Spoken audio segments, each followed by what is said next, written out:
एक बार देवऋषि नारद ही बीणा बजाते हुए भगवान विष्णु के पास गए। भगवान, मैंने चैत्र वैशाख इत्यादि बहुत महीनों का महात्म सुना है।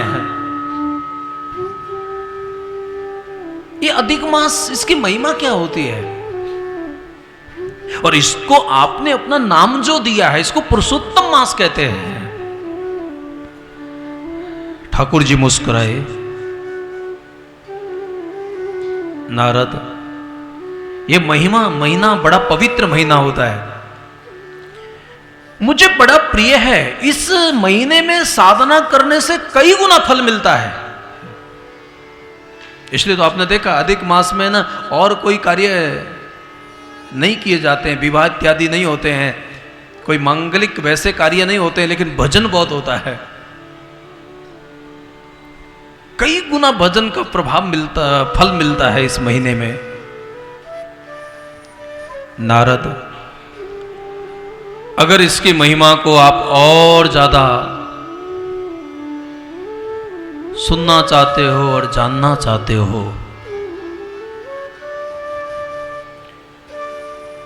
ये मुरली की धुनें ना मेरे बॉक्स में डालो। अगर और ज्यादा महिमा सुनना चाहते हो तो आप एक काम करो, थोड़े आगे चले जाओ। एक मछली आपको यह बताएगी। जो लोग चैनल पे कथा सुनते रहते हैं उन्होंने तो सुना होगा, क्योंकि मैंने इसी कथा को, अभी पिछली कथा हम लोग जब कर्नाटक में कर रहे तो ये वहां भी रिपीट किया गया। देवऋषि नारद एक मछली के पास पहुंचते हैं, जाके उसको प्रणाम किया। वैसे तो नारद को लगा कि मछली क्या बता पाएगी, लेकिन ठाकुर जी की लीला ठाकुर जाने हैं। वो कब किसको मसक को ब्रह्मा बना दे और कब ब्रह्मा जी को मच्छर बना दे, ये लीला तो परमात्मा के अलावा कोई नहीं जानता है। मछली को जाके जैसे ही पूछा, बस नारद जी ने पूछा ही था, वो बड़ी प्रसन्न हुई और नारद जी को हाथ जोड़ी। आपने बड़ी कृपा की कि अधिक महीने में भी आपका मुझे दर्शन हो गया। और नारद जी क्षमा करिएगा, आपके इस प्रश्न का उत्तर तो मैं नहीं दे पाऊंगी। आपको आगे एक गाय मिलेगी, उसने अभी अभी एक बछड़े को जन्म दिया है, वो इस प्रश्न का उत्तर देगा। और बस इतना बोली, मछली का शरीर बदल गया।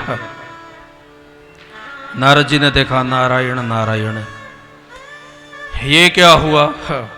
मछली की तो सदगति हो गई। अब नारद जी अपना वीणा लेकर खोज में थे कि कहीं कोई गाय बछड़े को जन्म देती हुई मिले। कुछ दूर चलने के बाद में देखा है, अभी अभी एक गौ माता ने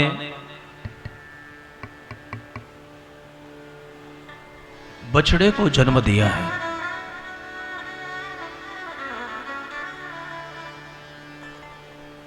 बेटा ये मेरे को जमा करा दिया करो, मोबाइल जमा कर लिया करो। बछड़े को जन्म दिया है। आइए हमारे बीच में परम स्नेह, परम श्रद्धे, अनंत विभूषित, क्षत्रिय ब्रह्मनिष्ठ महामंडलेश्वर पूज्य, हम सबके, आप सब लोगों को परिचय देने की जरूरत ही नहीं है।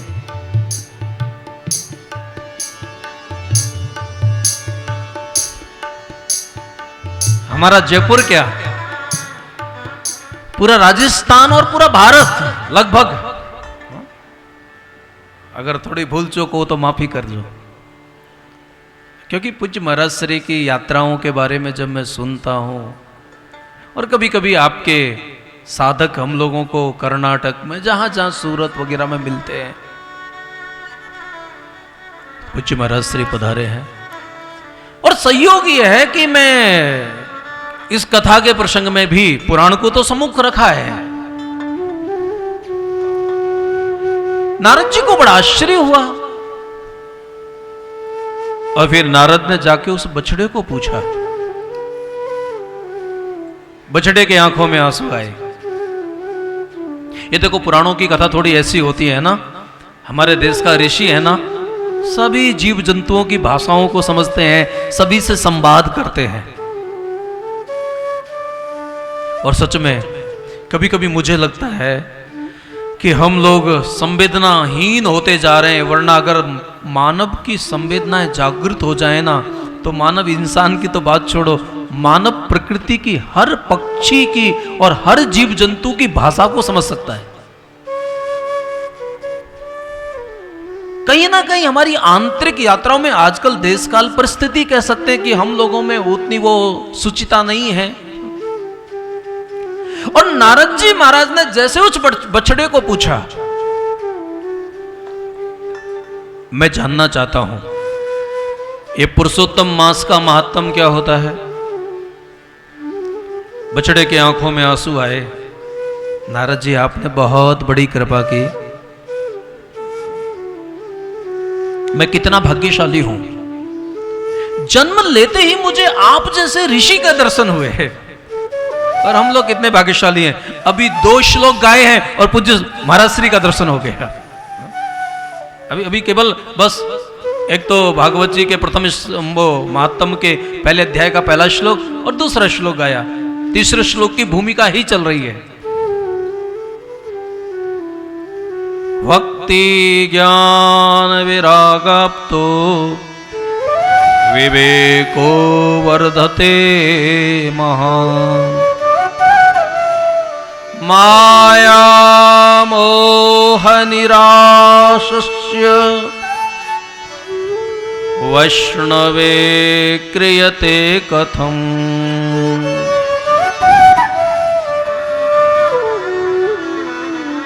मम कर्ण रसायनम, ऐसा आप मुझे रसायन पिलाइए, हमें ऐसी कोई कथा सुनाइए जिससे हमारे जीवन में दैवी संपदा का संवर्धन होना चाहिए। और आसुरी जो प्रवृत्ति है, और याद रखना दैवी संपदा के बारे में आप पढ़ोगे तो उसका सबसे पहला लक्षण आता है अभयम सत्व संशुद्धि। आपके अंदर भय नहीं होना चाहिए। आजकल मैं जो लोग धार्मिक लोगों को देख रहा हूं ना, उनके अंदर भय बहुत होता है। वैसे तो मानवीय स्वभाव है, आहार निद्रा भय मैथुनम शमान में तत्पशुभिः नराणाम, लेकिन भय के कारण है ना, कभी कभी हमें भाव की भूमिका में नहीं पहुंच पाते। इसलिए भागवत यही चाहता है कि भय भागना चाहिए और भाव जागना चाहिए। हमें डरना नहीं चाहिए धर्म की व्यवस्थाओं को लेकर। हमें उस धर्म के सूक्ष्म जो विज्ञान है, धर्म की जो व्यवस्था है, धर्म के जो हमारे सोपान हैं, उनको हमें समझना चाहिए। बछड़ा भी प्रणाम करके, मेरा बहुत बड़ा सौभाग्य है, मुझे आप जैसे ऋषि का दर्शन हुआ।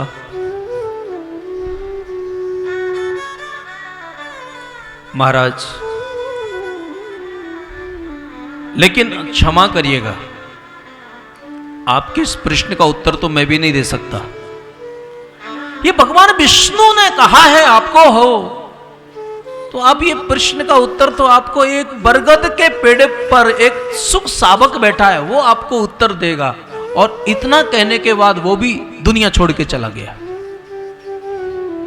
नारद जी को बड़ा आश्चर्य हुआ। श्रीमन नारायण का जप करते करते वहां से जा रहे थे, एक बरगद के पेड़ पर एक तोता दिखाई पड़ा। नारायण नारायण, लगता है कि यही है वो स्थान। और उसको प्रणाम करके कहा, श्री हरि ने, भगवान विष्णु ने, नारायण ने मुझे मृत्युलोक में भेजा था कि आपके प्रश्न का उत्तर वहां मिलेगा। मैं जानना चाहता हूं कि आप बता पाओगे। आहा, तोता भी बड़ा प्रसन्न हो गया और नारद जी को देखते ही उसने हाथ जोड़ के प्रणाम किया। कहा कि मेरा बड़ा सौभाग्य है कि मुझे मुनि दर्शन हुए। लेकिन नारद जी क्षमा करिएगा, आपके इस प्रश्न का उत्तर तो अमुक जगह के जो राजा है उसका राजकुमार देगा। और इतना कह के वो भी मर गया। अब नारद जी को एक चिंता हो गई कि प्रश्न का उत्तर कोई नहीं देता है, जिसको प्रश्न करता हूं वो भी मर जाता है। तब जाकर देवऋषि नारद ने उस राजकुमार को जन्म लेते बड़े थोड़ा कुछ दिनों के बाद जब नारद जी उसको मिल पाए, उन्होंने जाके पूछा। बच्चा भी बोल पड़ा और नारद जी को कहने लगे कि भगवान विष्णु के कहने के अनुसार आप नदी के किनारे मछली के रूप में मिलने आए, उस समय मैं ही था। और सच कहूं, वो बछड़ा भी और कोई नहीं था, वो भी मैं ही था। वो तोते का बच्चा, बालक, सावक भी और कुछ नहीं था, वो भी मैं ही था। और आप अब मुझे पूछना चाहते हो कि पुरुषोत्तम मास में दान धर्म का क्या फल होता है, संत दर्शन का क्या फल होता है। मैं कहां एक छोटी सी नदी में रहने वाली मछली और कहां राजकुमार बन के मेरा जन्म हुआ है। ये अधिक मास की महिमा है।